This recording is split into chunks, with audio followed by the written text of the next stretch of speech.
नमस्कार मित्रांनो, स्वागत आहे तुमचं आताच्या ब्रेकिंग न्यूजमध्ये।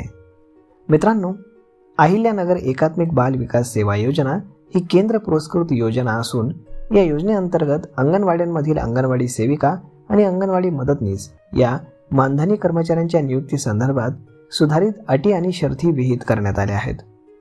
याबाबत शासन निर्णय 30 जानेवारी 2025 रोजी महिला व बाल विकास विभागाने निर्गमित केलेला आहे। सुधारित अटी आणि शर्तींनुसार अंगणवाडी सेविका आणि अंगणवाडी मदतनीस यांचं गुणांकन करून सरळ सेवेने नियुक्ती करण्याकरता शासन निर्णयासोबत परिशिष्ट अ नुसार अंगणवाडी सेविका आणि अंगणवाडी मदतनीस यांची सरळ सेवेने नियुक्ती करण्यास मान्यता देण्यात आलेली आहे।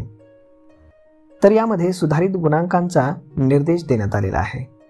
अंगणवाडी सेविका आणि मदतनीस शैक्षणिक किमान अर्हता 12वी उत्तीर्ण असावी आणि ती 80 गुणांपर्यंत असावी। 80% जास्त जर गुण असतील तर त्यांना 60 गुण, 70 ते 80% गुण असतील तर 55 गुण, 60 ते 70% गुण असतील तर 50 गुण, 50 ते 60% गुण असतील तर 45 गुण आणि 50 ते 40% गुण असतील तर 40 गुण। ज्या उत्तीर्ण उमेदवारांना 40% कमी गुण असतील त्यांना सरासरी 35 गुण ग्राह्य धरण्यात येतील। पदवीधरांना 10 गुण, पदव्युत्तर 4 गुण आणि डीएड असतील तर 2 गुण। शासकीय मान्यता संस्थेचे संगणक परीक्षा प्रमाणपत्र याला 2 गुण, अतिरिक्त 20 गुणांपर्यंत आणि विधवा आणि अनाथ असतील तर 10 गुण। अनुसूचित जाती आणि जमातीसाठी 5 गुण। इतर मागास प्रवर्ग, विमुक्त जाती, भटक्या जमाती, आर्थिकदृष्ट्या दुर्बल घटक, विशेष मागास प्रवर्ग, सामाजिक आणि शैक्षणिकदृष्ट्या मागास वर्ग यांना 3 गुण।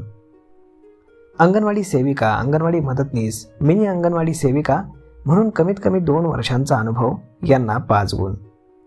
अंगणवाडी सेविका आणि अंगणवाडी मदतनीस यांच्या सरळ सेवेनं पदभरतीसाठी शासन पत्र दिनांक 9/9/2024 अन्वये दिलेले स्थगिती आदेश आता रद्द करण्यात आलेत। त्यानुसार अंगणवाडी सेविका आणि अंगणवाडी मदतनीस यांची रिक्त पद भरती प्रक्रिया तात्काळ सुरू करून नियमाप्रमाणे कार्यवाही करण्याचे आदेश महिला व बाल विकास विभागाने दिलेले आहेत। एकात्मिक बाल विकास सेवा योजना प्रकल्पामधील ज्या प्रकल्पांमध्ये सदर शासन निर्णयापूर्वीच्या निकषांनुसार जाहिरात देऊन निवड समितीने निवडलेल्या अंगणवाडी सेविका आणि मदतनीस यांना नियुक्तीचे आदेश निर्गमित केलेले आहेत, त्याचप्रमाणे निवड समितीने अंतिम केलेली गुणवत्ता पडताळणी यादी प्रकल्प कार्यालयाने प्रसिद्ध केलेली आहे। अशी प्रकरणे वगळून उर्वरित कोणत्याही टप्प्यावरती स्थगित ठेवण्यात आलेली भरती प्रक्रिया रद्द करून नव्याने जाहिरात देऊन सदर शासन निर्णयातील तरतुदीनुसार भरती प्रक्रिया राबवण्यात येणार आहे। तर मग मित्रांनो, अशा पद्धतीने अहिल्यानगर जिल्ह्यामध्ये अंगणवाडी सेविका भरतीला आता सुरुवात झालेली आहे आणि सरळ सेवेने यामध्ये भरती करण्यास आता शासनाने मान्यता दिलेली आहे। यावरती आपलं मत काय हे तुम्ही आम्हाला कमेंट करून नक्कीच सांगा आणि जर हा व्हिडिओ तुम्हाला आवडला असेल तर आपल्या जवळच्या मित्रमंडळींसोबत हा व्हिडिओ तुम्ही शेअर करायला विसरू नका। धन्यवाद।